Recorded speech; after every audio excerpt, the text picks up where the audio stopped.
Bien, eh, en esta mañana tenemos dos clases, hoy y la semana que viene también. Entonces, les quiero mostrar las imágenes que nosotros disponemos en la actualidad para evaluar enfermedades del sistema nervioso. Hay diversas imágenes, por supuesto, que tenemos a la fecha y también mostrarle algunas imágenes, perdón, mostrar algunas patologías y qué tipo de imagen debería usarse en tal o cual patología. Lo que tenemos a la fecha es varias formas de estudiar el cerebro con imágenes. La tomografía, por supuesto, ya es conocido, ¿no? Ese es el filtro en la parte inicial para estudiar enfermedades del cerebro. Tenemos la tomografía simple o con contraste. Eh, También tenemos ahora la resonancia magnética que muestra una serie de alternativas, llamado secuencia, el T1, el T2, el FLAIR, el difusión, el ADC, el perfusión, la espectroscopía, el ecogradiente, y ahora inclusive ya hay todo un capítulo que se denomina la resonancia magnética funcional, esa parte. Por supuesto, estas secuencias se va a indicar para que le hagan al paciente dependiendo de la patología que queremos confirmar en ese paciente. Pero también en el cerebro tenemos vasos sanguíneos que también tenemos que estudiar, ya sean las arterias o venas, y para ello hacemos el uso de la resonancia magnética, se llama angioresonancia. O también podemos usar el tomógrafo y se llama eh, angiografía usando el tomógrafo que se llama angiotem. O en unos casos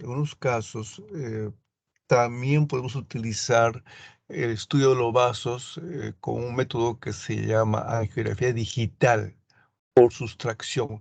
Esto ya es un método un poco agresivo, entre comillas, porque se hace una punción generalmente en la arteria femoral y a través de esos catéteres se inyecta el contraste. Para recordar, les muestro aquí las imágenes del cerebro. Esto es el cerebro visto en secuencia de T1. ¿Cuál es la particularidad, la utilidad de esta secuencia?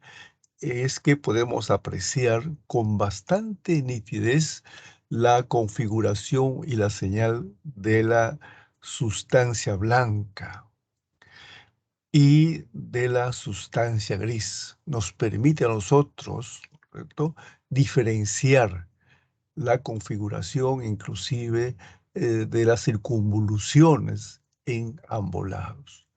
Podemos apreciar también la configuración de los elementos que conforman el ganglio basal, ¿cierto? El núcleo caudado, el núcleo lenticular, el tálamo, la cápsula interna, por ejemplo, ¿no?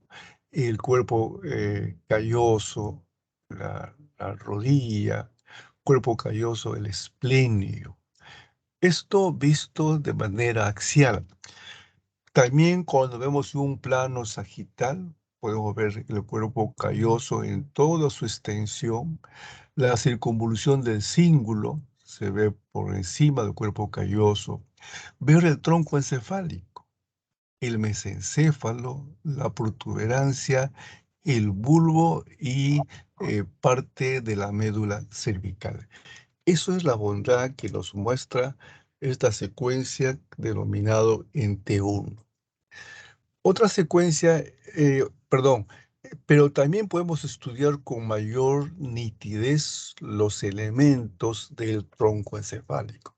Por ejemplo, aquí nos está mostrando la configuración y la señal del mesencéfalo, el pie del mesencéfalo y el acueducto. Aquí estamos viendo la protuberancia, el puente del encéfalo. Aquí se observa el inicio del quinto nervio craneal, o sea, el trigémino. Y la parte más inferior estamos viendo el bulbo raquídeo. Entonces, cuando queremos evaluar tronco encefálico, la resonancia nos va a dar una muy buena información en T1.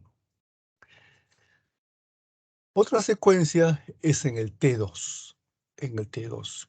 Como aquí se puede apreciar, el T2 se reconoce porque el líquido cefalorraquídeo y todo el líquido en general que puede estar en el cerebro es de color blanco, denominado hiperintenso o hiperseñal. Como se ve aquí, esto corresponde al líquido que se encuentra en cavidad ventricular. Pero también en el T2 tenemos una oportunidad de evaluar los vasos sanguíneos. ¿De qué forma? Veamos en esta resonancia. Esta es una resonancia en T2 en un plano axial. Y aquí se ve una imagen curvilínea en ambos lados, es oscuro, o sea, hipointenso. Esta corresponde al trayecto de la arteria cerebral media, el segmento M1 en ambos lados. La pregunta sería, ¿y si es líquido, por qué se ve oscuro? Porque por definición estamos diciendo que en T2 todo lo que es líquido normal y lo patológico va a ser hiperintenso o hiperseñal. La respuesta es que aquí se ve hipointenso porque la sangre tiene un flujo constante. Un flujo constante tiene la sangre.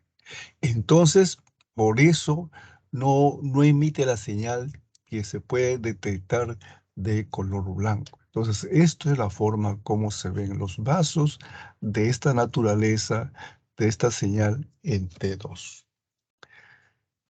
Otra secuencia es esto, es el flare, el flare. El flare lo que determina es, en esta secuencia, inhibimos, bloqueamos la señal del líquido cefalorraquídeo. Si en el T2 vemos el líquido de color blanco, o sea, hiperseñal, en el flare se ve el líquido cefalorraquídeo de color negro o hipointenso o hiposeñal. Pero la utilidad del flare es que en el flare me va a permitir apreciar, ver, ¿cierto?, lesiones patológicas, entre ellos el edema que se encuentra en el cerebro. Y como tiene líquido, eso sí me va a mostrar de color blanco, o sea, hiperseñal, hiperintenso. Entonces, en resumen, bloqueamos la señal del líquido cefalorraquídeo, pero se mantiene la señal del líquido patológico. Y aquí les muestro las tres secuencias. La secuencia de T1, la secuencia de T2 y la secuencia de Flair. Estas secuencias son las básicas, son las que se emplean en todo estudio neurológico.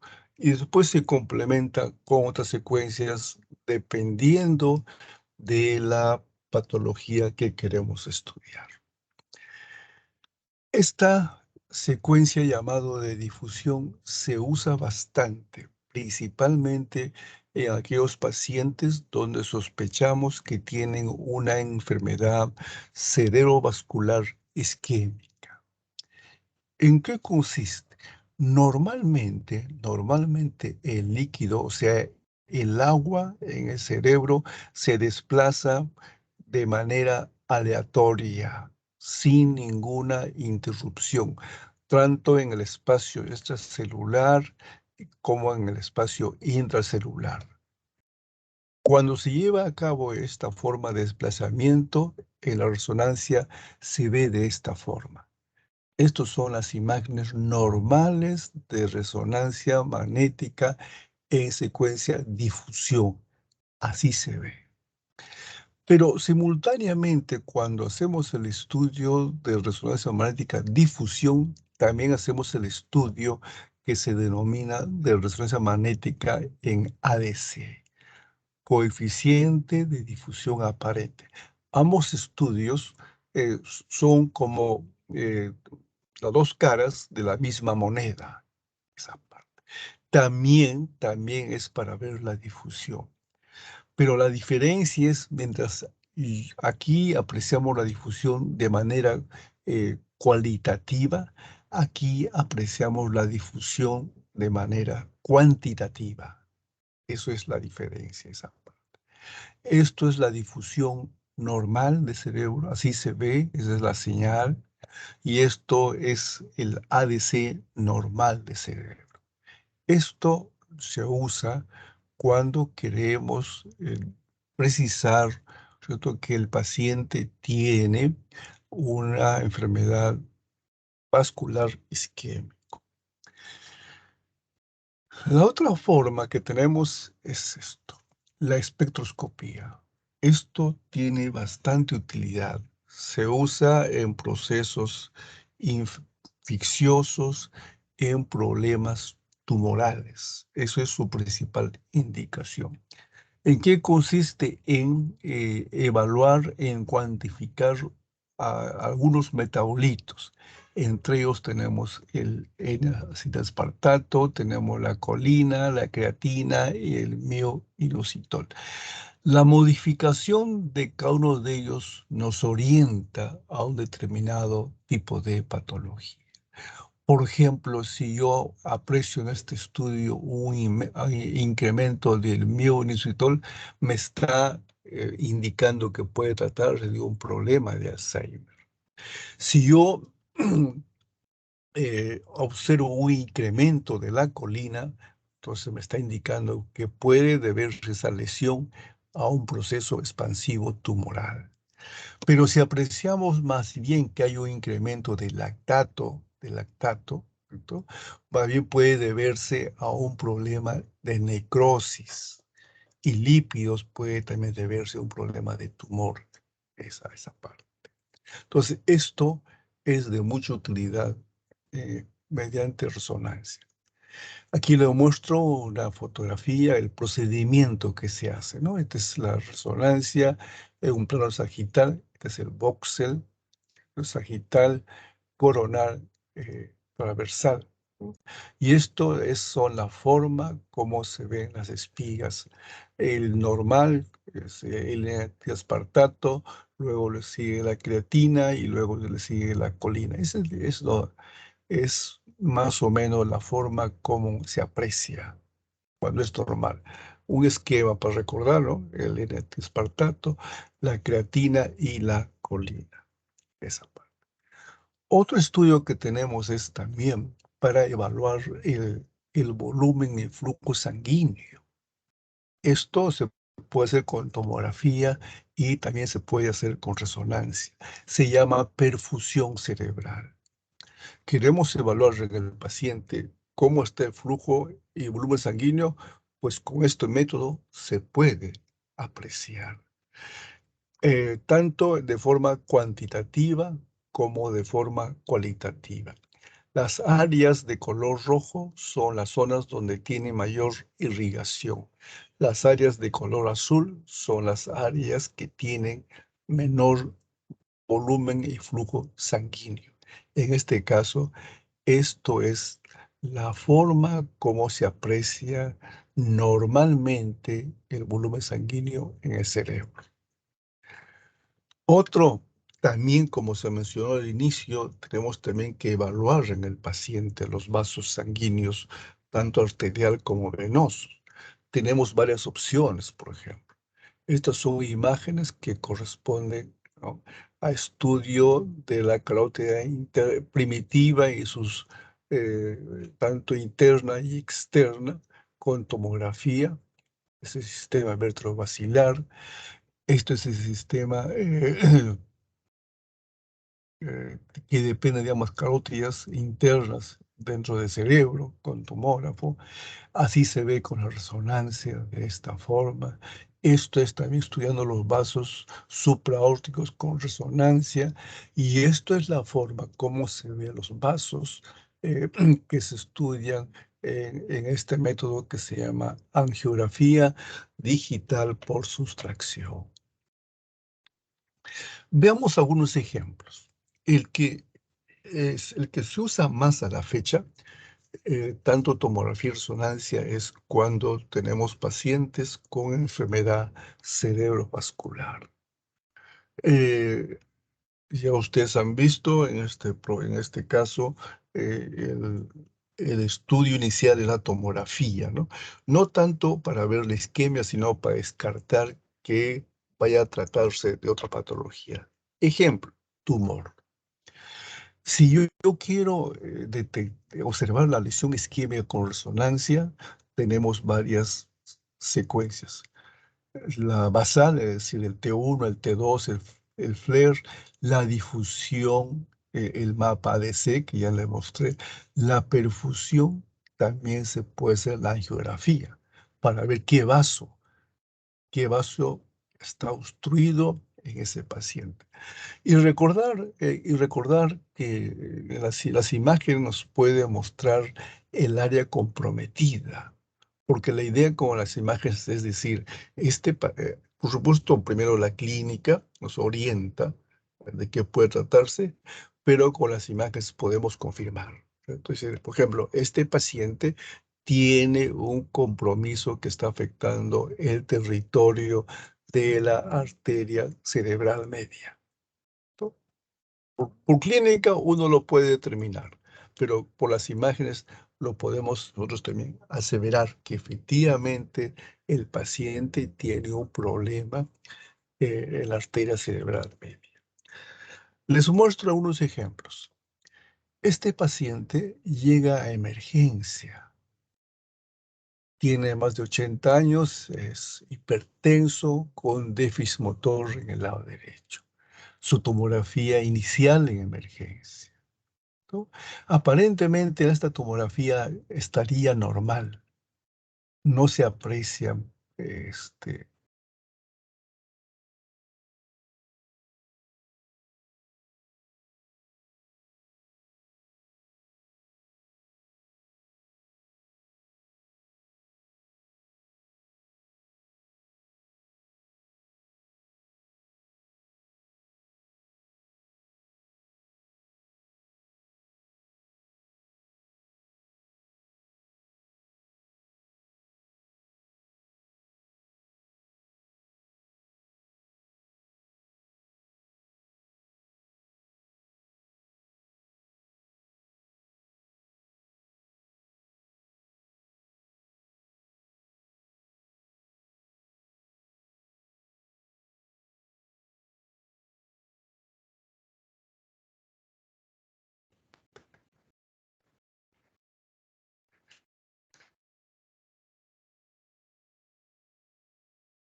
Doctor, no se le escucha.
¿Se corrigió, por favor? ¿Sí? ¿Aló? Ya, listo. Gracias. Bueno, disculpen ustedes la interferencia. Estamos comentando de que esta es una tomografía de un paciente que llega a emergencia, hipertenso con déficit motor. Aparentemente la tomografía inicial no habría problemas, sería la tomografía normal. Pero como el paciente sigue empeorando, le hacen su tomografía de control al cuarto día y ahí se evidencia la imagen de la isquemia. Esto, ¿por qué les muestro? Porque a veces el tomógrafo no te va a mostrar inicialmente la imagen de la isquemia. Se puede pasar, se puede pasar. Pero como este paciente seguía con su problema neurológico, le pidieron su control y ahí se observa la imagen de la isquemia. Recordar que cuando hay una isquemia en tronco encefálico, el tomógrafo no lo va a mostrar. Entonces, ahí tenemos que ser muy cautos, entonces solicitar en ese caso una resonancia magnética cuando sospechamos que la isquemia está en tronco encefálico. Otro ejemplo, para ver la evolución. Esta es la forma, cómo se ven las isquemias ¿no? En este paciente en el mes de enero. En el mes de enero. Y cómo se ven las isquemias después de un mes. Se hace más evidente, más hipodenso, y es más, aquí se forma como una cavidad que llega a hacer contacto con el hasta occipital. Esto es lo que le llama la encefalomalacia. O sea, la isquemia inicialmente se ve de esta forma y después del mes se ve estas imágenes más hipodensas y en el futuro estos pasan a ser algo así como una especie de cavidades llenos de líquido cefalorraquídeo. Eso es la secuela, la consecuencia de la isquemia que no fue diagnosticada en su momento, en esta parte. Nosotros tenemos que evitar que el paciente no llegue a esto. Otro paciente, aquí se ve, ¿cierto? En una imagen hipodensa que compromete todo el área de la arteria cerebral media, que se ve en tomografía. Clínicamente esto es un compromiso de la arteria cerebral media, pero queremos verificar. ¿Y qué hacemos? Le hacemos la angiografía con el tomógrafo. Y aquí se aprecia, ¿ve? Esto es el sifón carotidio de la arteria cerebral media del lado sano. Y aquí no se aprecia el segmento de la arteria cerebral media. Y todo esto está comprometido viendo en una posición, en un plano coronal, igual, el sifón carotidio, cerebral media, la comunicante anterior. En el lado enfermo no se ve, ¿no? Se ve la comunicante anterior. Aquí se dibuja de manera muy tenue lo que sería el segmento M1. Entonces aquí concluimos que este paciente tiene, ¿no? Una trombosis a nivel del segmento M1 y eso me explica que este paciente tiene una isquemia en esa área, esa parte. Otro paciente. Esto pues, a veces se puede apreciar. Esta es la tomografía de un paciente que llega a emergencia y en forma inicial hace su estudio tomográfico. Aquí se ve esta imagen lineal hiperdensa que en el lado opuesto no se aprecia. Esto es la densidad de un coágulo sanguíneo, o sea, de un trombo. Aquí en este paciente se está apreciando un trombo en el segmento M1, esa parte. Y por lo tanto, si esto no es tratado adecuadamente, ya usted ha hecho clases, ¿cierto? Hay varias opciones, ¿cierto? Pero, y para evitar la isquemia del cerebral media, esa parte. Esto es lo que le llaman el signo hipertenso, le llaman. Y para comparar lo que les comentaba hace un momento, ¿no? Normalmente en T2, la cerebral media se ve así, de esta forma, hipointenso, normalmente. Otro ejemplo. Estos son imágenes de un paciente que tiene una isquemia en el cerebelo. Así se ve en T1, así se ve en el T2, así se ve en el FLAIR, se ve mucho más hiperintenso, mucho más hiperseñal, pero cuando le hacen la difusión a este paciente se ve realmente más blanco, más hiperseñal o hiperintenso. ¿Por qué? Porque el agua que debe desplazarse libremente de manera aleatoria, el agua no se desplaza. ¿Por qué existe edema intracelular y posteriormente edema extracelular? Al haber edema en ambos espacios, el agua queda atrapado, por llamarlo de alguna forma. Y eso es lo que se llama restricción a la difusión. Pero esto nos ayuda en qué? Si hacemos un estudio de resonancia a los pacientes que sospechamos que tiene un problema isquémico, esta imagen ya puede aparecer a partir de la media hora en esta parte. Entonces, si estamos con un paciente que sospechamos una isquemia y recién unas horas, ¿no?, de inicio de enfermedad, la tomografía no me va a dar ninguna información. Pero si yo le pido a ese paciente, además del T1, además del T2, además del FLAIR, le pido la difusión, me va a mostrar. Si es isquemia, me muestra así. Recordar que este tipo de secuencia ya se puede apreciar a partir de la media hora, esa parte, ¿no? Y esto es la contraparte. Así se ve el ADC, ¿cierto? Mientras cuando es agudo, ¿cierto?, se ve hiperintenso, hiperseñal, y en el ADC se ve hipointenso, como se muestra en esta imagen. Para comparar, este es un paciente que tiene una isquemia en el tálamo. Así se ve en tomografía, el tálamo. Le hacen a este paciente su estudio o resonancia después de media hora para mostrar las imágenes y ver la utilidad de la secuencia de la difusión. Así se aprecia en resonancia hipointenso, levemente hiperintenso en T2, levemente en el FLAIR, pero mucho más hiperintenso en la difusión. Entonces también hay una restricción a la difusión. Entonces, viendo esto ya con toda categoría, decimos, este paciente tiene una isquemia en tálamo.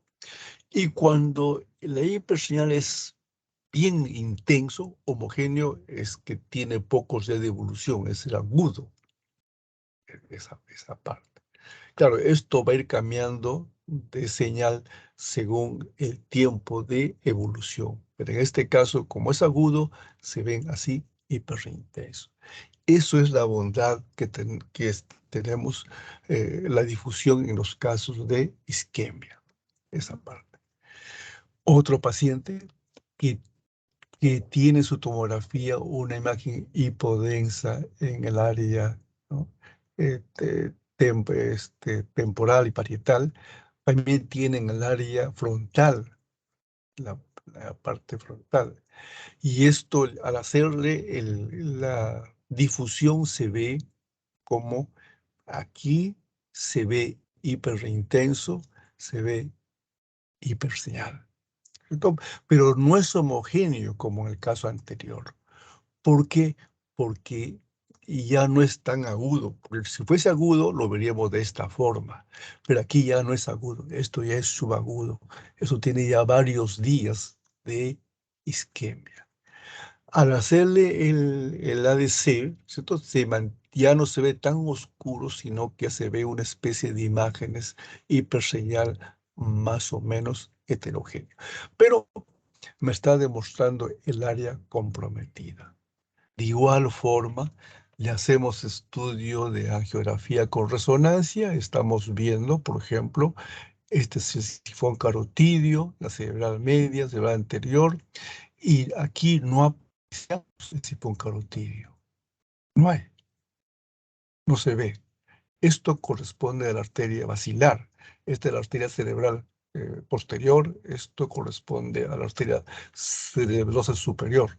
No se ve el sifón carotidio. Entonces, en este paciente, esta isquemia se debe a una trombosis a nivel de sifón carotidio o tal vez de carótida interna en esta parte.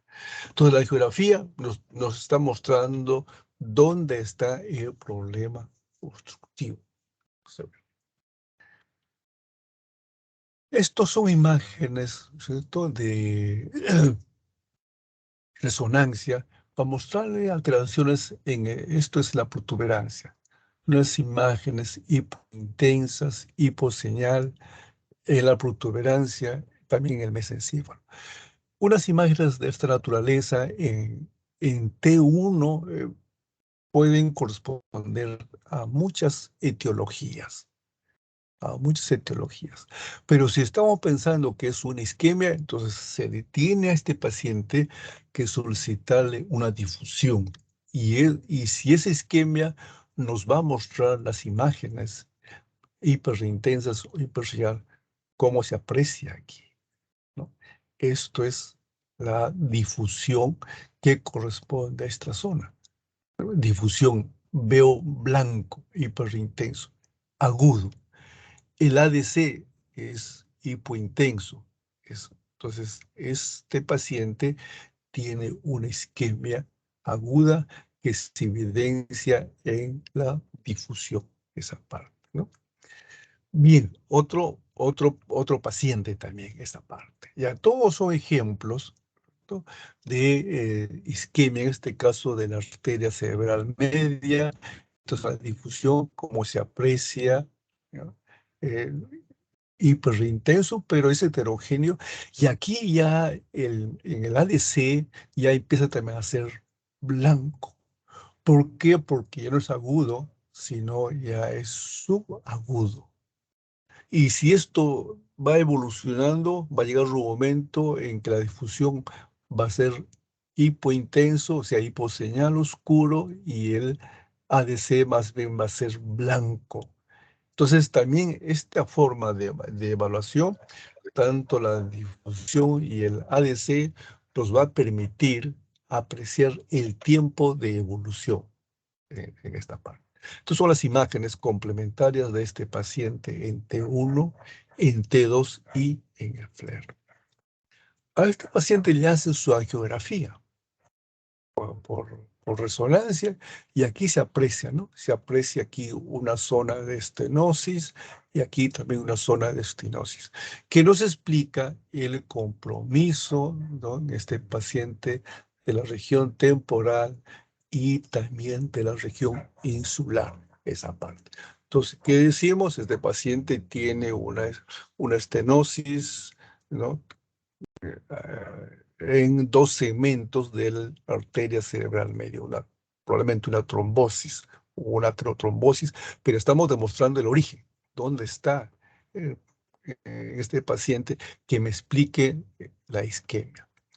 Pero además la angiografía de mostrarte la estenosis y que me explica la isquemia en ese momento, también tenemos la opción de revisar todo el árbol arterial, no solamente la parte comprometida en ese momento, sino veamos esto. Por ejemplo, aquí, en una porción de la cerebral media, también hay estenosis. También hay estenosis en esta porción de aquí, que es la arteria cerebral posterior. Hay una estenosis también en la parte inicial de la región de la arteria basilar. Es decir, este paciente tiene varias zonas enfermas. La basilar, cerebral posterior y la rama de la cerebral media del lado opuesto. Y también aquí se ve en la arteria comunicante posterior. Entonces, en este paciente, además de tratar el isquemia agudo, motivo de la consulta, también tenemos que tratar todo el resto del árbol en este paciente, porque de lo contrario este paciente va a volver a emergencia por compromiso de esta arteria cerebral media o por compromiso de la basilar o por compromiso de la arteria cerebral posterior.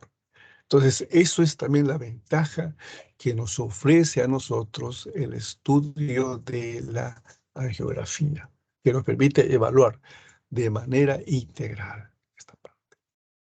Hemos también comentado hace un momento, tenemos que ver también los vasos cerebrales que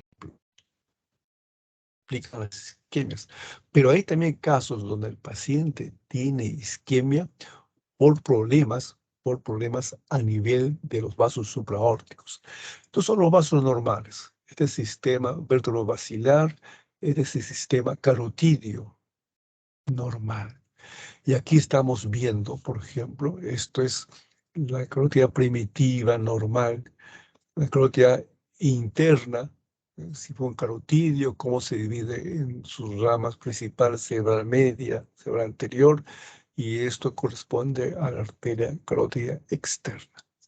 En el lado opuesto de este paciente se ve la carótida primitiva y la carótida interna está bloqueado totalmente.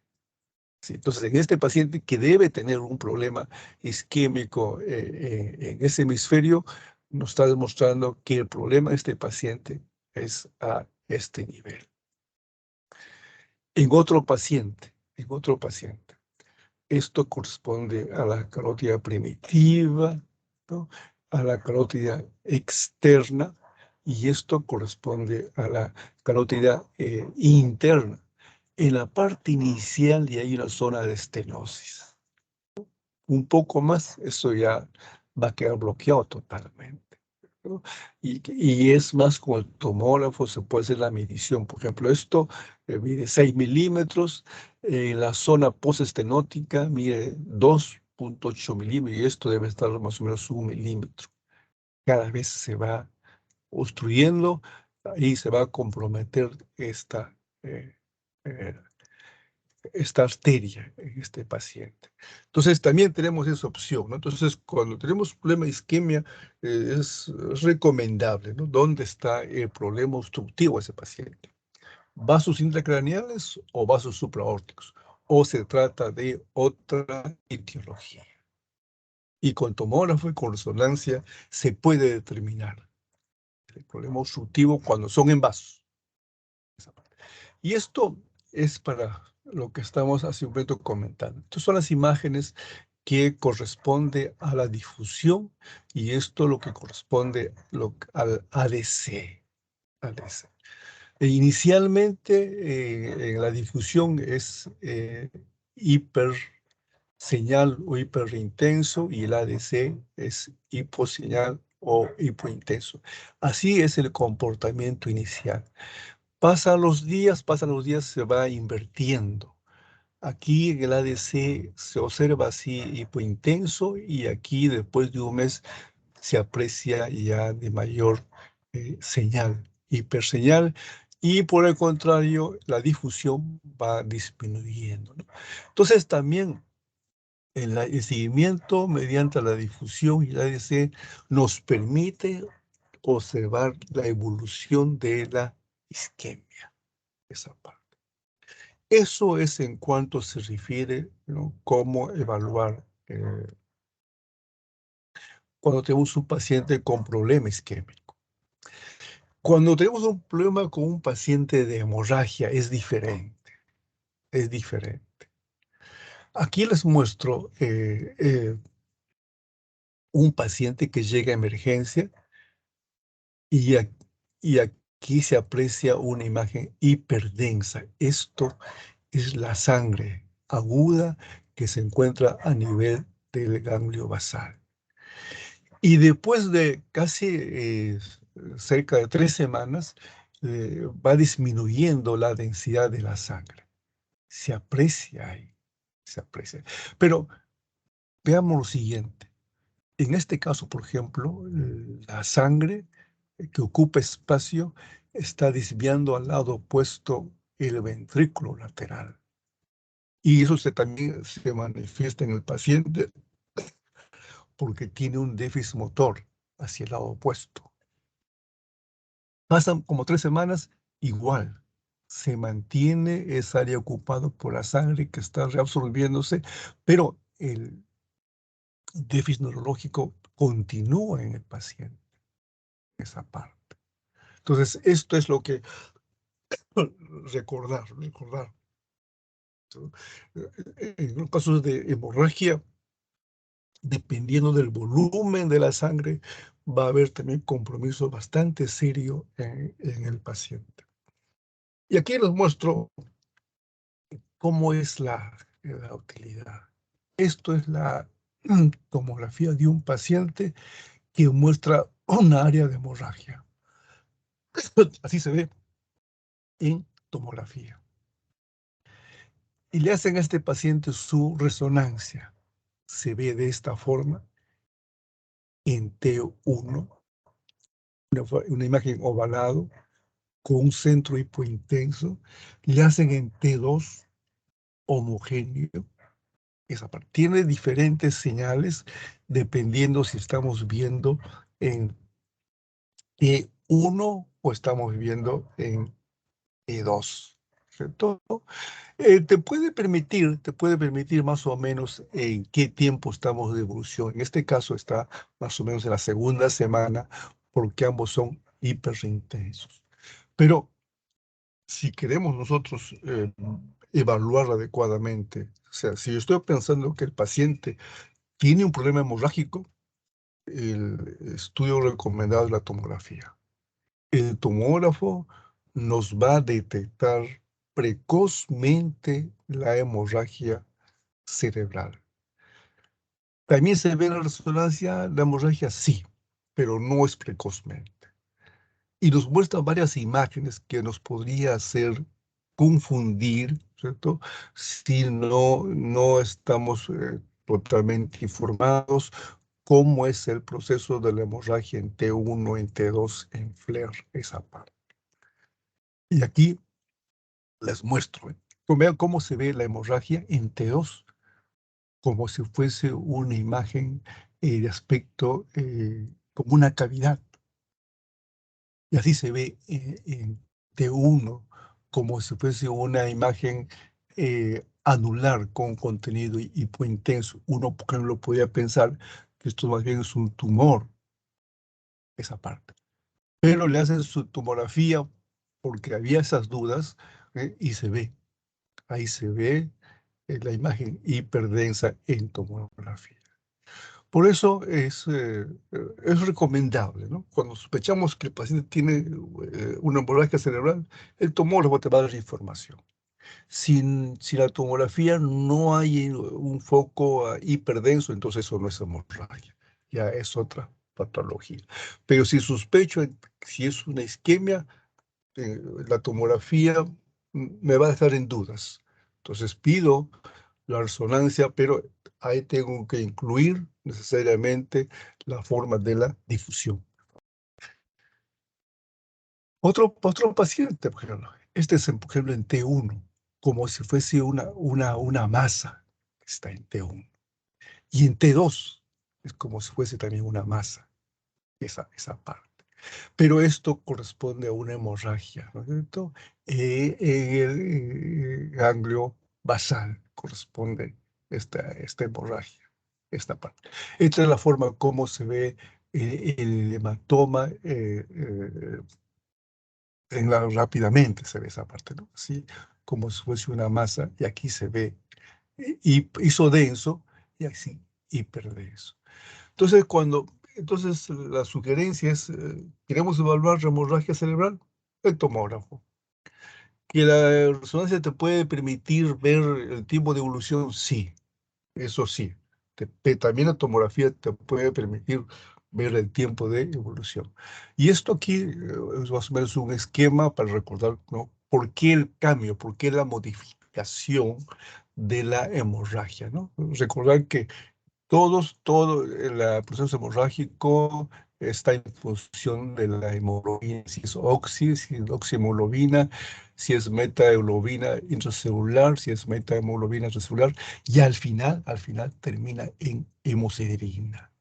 O sea, con el resonador sí, yo puedo determinar si este paciente tuvo o no tuvo una hemorragia hace meses atrás. Eso lo puedo hacer, ¿no? Pidiendo un estudio de resonancia con una secuencia especial que me demuestre la hemocederia. Muy bien, entonces en esta mañana quería con ustedes compartir, ¿cierto?, las imágenes en función a la enfermedad cerebrovascular, tanto isquémico como hemorrágico. La semana que viene vamos a hacer todo lo que se refiere a procesos infecciosos. Si habría algún comentario, alguna pregunta, por favor, con todo gusto.